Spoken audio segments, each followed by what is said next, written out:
I'm Gabriel Morency for Sports Interaction. We've got another Pamela Anderson-like stacked weekend, so let's get right down to business. Now, they say they do things bigger in the state of Texas, and this weekend they're not exaggerating, as Houston, Texas is the place to be. The UFC has not one but two championship fights in Houston, Texas.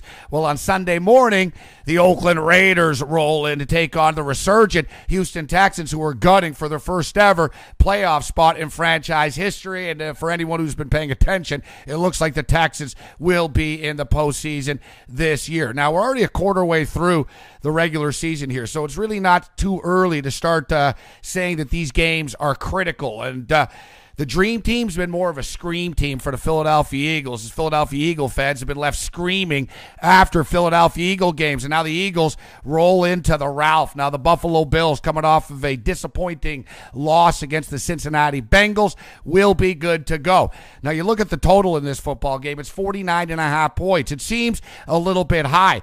But look at the Philadelphia Eagles' track record on the road. 8 of their last 10 road games have gone over the number. Meanwhile, the Buffalo Bills, 2 home games so far this year, both of them cruised over into the mid-60s. I like the over of the Philadelphia-Buffalo game. I also think that Philadelphia Eagle fans are going to be screaming once more as the Buffalo Bills will get it done outright on the money line. Now, speaking of screaming, the New England Patriot fans aren't used to losing in embarrassing fashion, and they lost in embarrassing fashion to the New York Jets. And Rex Ryan seemingly has figured out how to slow down the New England Patriots. The Patriots are moving in on history once again right now. When you've been there and done that and done everything that they've done, they need these type of motivating factors. Patriots have scored 30 or plus points in 12 consecutive games. And looking at the New York Jet defense right now, there's no reason why Tom Brady won't light them up for another 30 plus. Now, Antonio Cromartie's getting picked on more than Meg Griffin in an episode of Family Guy so far this year because nobody wants a piece of Revis, and why would you? I think the New England Patriots get their revenge. The number is a little bit high. Call me crazy, but I think the Atlanta Falcons are going to play with the Green Bay Packers on Sunday night. Matt Ryan and the Atlanta Falcons have been on the ropes all season long, and he's been under the spotlight all season long. First, it was Michael Vick rolling into town. Now it's the Green Bay Packers. I like the over of this football game. It's a high number. Yes, I know, but let's not forget Green Bay put up 48 last year in the playoffs. Seattle scored 38 points last week on the Atlanta Falcons. I think the game goes over the number. Now, the Detroit Lions are playing solid football, and I was on them last week, and it was one of my few winners last week. I'm going to have the Detroit Lions tease to the over on Monday night, but lost with the Lions' strong start this year is what they actually did at the end of the season last year. The Detroit Lions have covered 12 consecutive football games. They're 12-0-1 their last 13 football games. Now, this number is a little bit lofty, and you know that the adrenaline is going to be sky high for the Lions hosting the Chicago Bears on Monday Night Football, but I think that they're up to the task, and I don't see how the Chicago Bears are going to keep up with the Detroit Lions. I love a Detroit Lion and over teaser. Now, speaking of Houston, Texas, Gray Maynard, Frankie Edgar. It's not normal, and we don't often see this, that such young people and fighters will fight each other 3 times so earlier in their career. If we're going to get this, then, usually they're washed up and over the hill. The only other 2 people that I can think of fought as much as Gray Maynard and Frankie Edgar are like the Gallagher brothers from Oasis. But, hey, that's another story.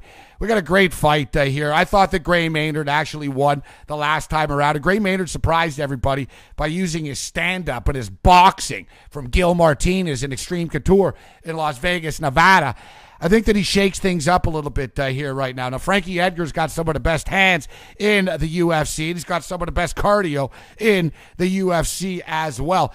I see this fight going the distance, but I think Gray Maynard will be able to do enough on the ground. I'm looking for Gray Maynard to use a lot more G&P and ground and pound than he did in the first fight. It's going to be a classic, epic throwdown. Now, we've got Jose Aldo and Kenny Florian. Kenny Florian's all the way down to 145 right now. He's doing the opposite of Manny Pacquiao. He's like shrinking. He's shrinking. So he's down to 145. Is it going to work for him? I don't think so. Not against Aldo. And you look at Sonnen and Sten. Now, listen, how the hell am I not going to take a guy who got like 22 troops through like a 48-hour firefight in Iraq? If he got through that, I think he can get through Sonnen. Sonnen has a more complete game than the All-American Brian Stann, but I'm suckered in by Brian Stann's strength, and you know that the arena is going to have Stann's back in this fight. That'll be my underdog play of the night as far as Saturday night is concerned with the UFC. And Jeremy Stevens talking about knocking Anthony Pettis' head off. I don't think it's going to happen. I mentioned earlier we're going to be up all night.